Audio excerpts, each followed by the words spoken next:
By expressing our sincerest thanks to a number of people who have made the awarding of the Johnny Maloney Scholarship possible today. Firstly, we all need to thank Bob Quilty, the man to my left here, who looks a bit like Paul O'Connell, by the way. He's Paul's uncle.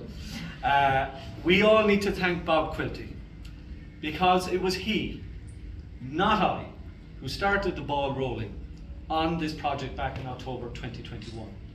Bob, as many of you know, is a rather determined sort of young chap, and it has been his lifelong wish that his uncle, Johnny Maloney, should receive every conceivable honour for his tireless efforts as the first and only chairman of the Limerick University Project Committee.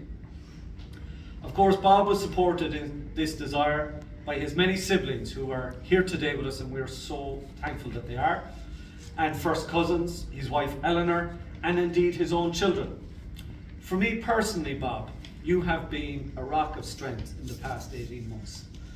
And I cannot express enough to you how pivotal your advice, your dedication, your encouragement, your long phone calls until we resolve matters have been.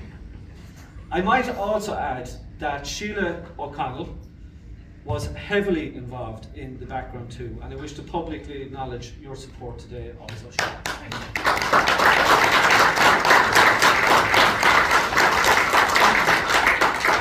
Secondly, we are deeply indebted to Jacinta Shannon, President May's executive assistant, who's hiding over here by the door. Okay? First of all, for your understanding. For your understanding, your kindness, your generosity with your time, which is unbelievable, and indeed, most of all, your professionalism, making sure that this event and others would happen today. Jacinta is a magical person and one whom we are very fortunate to have encountered, and I'm sure everybody who meets Jacinta says that.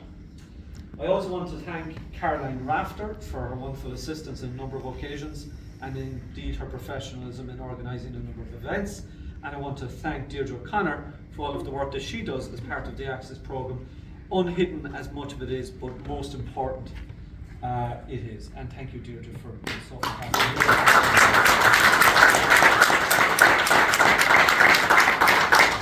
We must also thank, very importantly, the members of the UL Foundation Board and administrative team who decided to support this scholarship. We sincerely appreciate their generous financial contributions both now and into the future to support you guys and making sure that you continue in your studies. You've come from all four corners of the country today, exotic places like Wexford, Westport and Crewe. I want to thank each and every one of you for making the effort to come. Unfortunately, a few family members couldn't make it here for a variety of personal reasons, but they are very much with us here in spirit. And one special mention must go to somebody who actually flew in from New York to be here with us, and that is John's grandniece, Shelley Ann Quilty. And Shelley Ann, we are delighted that you made it to the event, but not half as thrilled as Bob and Eleanor were when they saw you coming through the gates at the airport, I'm sure. One other thing before I want to mention one other person. My grandmother, Evelyn Maloney, was the rock behind Johnny Maloney, and she's not with us today. And Mum mentioned that Grandad would be so proud if he was here.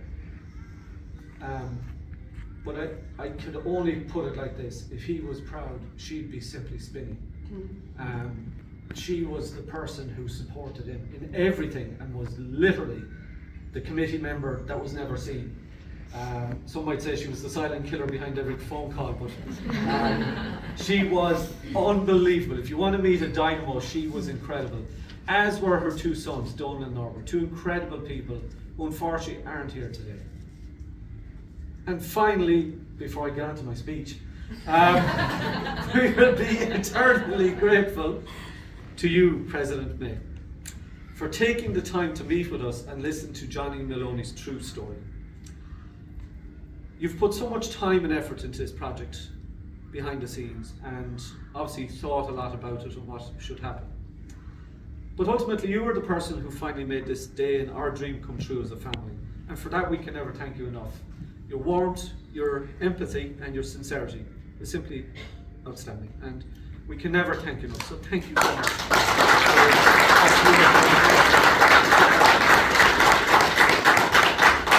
Okay, I'm going to go through as fast as I can. I promise I will be fast. This event, however, is really about celebrating the students who have worked so hard to receive the awards bestowed upon them today. It is also about the people who have supported you along your journey, most especially your family and former teachers, I might add, as a teacher, and the teacher's effort and commitment that it takes to achieve academic excellence. And I also understand the sense of shared pride that your success brings to others. I apologise now. I work as an Irish language teacher, and there is a shannuckle in the Irish language. For those who don't know what shannuckle is, it's a proverb. And the proverb goes, "Ar sca a chéile warin na dina," which literally means we all live in each other's shadows. The English version of this is "no man or woman is an island." You didn't get here on your own. And today is a great day for you, but it is equally a great day for your families. And especially to Anthony's dad, Tony, his mom, Helen, his sister, Ashley. You've done it together. So well done, all of you. And it's with that spirit of pride that we wish to congratulate you, Anthony, on becoming the first ever recipient of the Johnny Maloney Scholarship. It is self-evident that this scholarship award is the culmination of more than 15 years of academic dedication, hard work and excellence on your part. You, and all of the students here like you, are the embodiment of what John Maloney was and what he fought for. My mother explained about his leaving cert and what happened, so I don't need to go into that again, so I'll scratch that. But to paraphrase a speech he once gave in 1968, John was a first-class citizen, like all of you, who was treated by successive governments as a second-class citizen from the educational point of view, more or less his words. This episode had a profound effect on him and was essentially the life event which propelled him and fueled his desire to lead the creation of a university in Limerick, a university which subsequently helped to transform the economic, social and cultural fabric of this entire region. My cousin Jane Maloney, who unfortunately couldn't be here today but very much is here in spirit, summed it up very succinctly yesterday. She said, "Grandad was fighting for your chance." He made a commitment to the people of Limerick and the Midwest region in 1959 that no student like any of you would ever face the horrible reality of academic curtailment that he personally suffered from, along with so many others like him, prior to the establishment of NIHE in '72.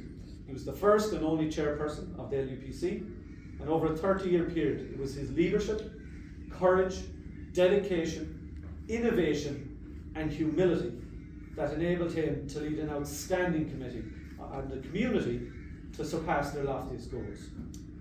While he was publicly renowned and respected throughout Limerick and beyond, to me, he was just a wonderful granddad, a thoughtful, fun-loving, generous and kind man.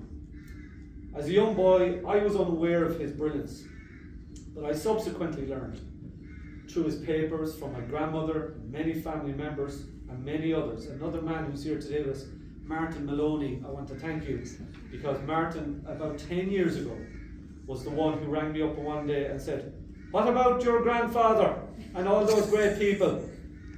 And Martin, since that, we have always thanked you for lighting that flame as well. So thank you. But I was unaware of his brilliance. But I subsequently learned that he connected with people in a way that few before could. He was also the one who connected the social and political dots of the time that now stand around us as laboratories, lecture halls, and hubs of academic excellence. I'm on the last page, just I promise. 2 paragraphs. Our wish today is that you, Anthony, and indeed all future recipients of this award, will continue to carry the torch of educational hope and social entrepreneurship that Johnny Maloney ignited and held aloft so courageously for 30 years, along with his closest lieutenants, and I really want to name them: Dermot Hurley, Vice Chairperson; Margaret Liddy, Secretary; Jim Lyons, Tom Duffy, Sean Prendergast, Paddy McCarthy and Tony Brown. They conceived and founded the university, which has so positively impacted the lives of over 100,000 graduates and countless families during the past 50 years. Anthony, you too can have a similar impact.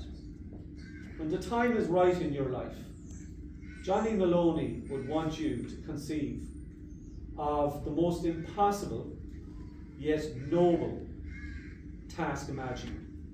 Gather a great team of people around you and never stop until you reach your destination. Should you ever doubt yourself, just come back to your alma mater, have a little walk around and look at what the man in whose name you received your scholarship today achieved when he set his mind to something with some great people. You may face doubts and insurmountable obstacles in your life. You're trying to achieve something great. But remember, Johnny Maloney made it happen in the end. Now, Anthony, over to you, my friend. Nothing is impossible. Gomara 2K, Thank you.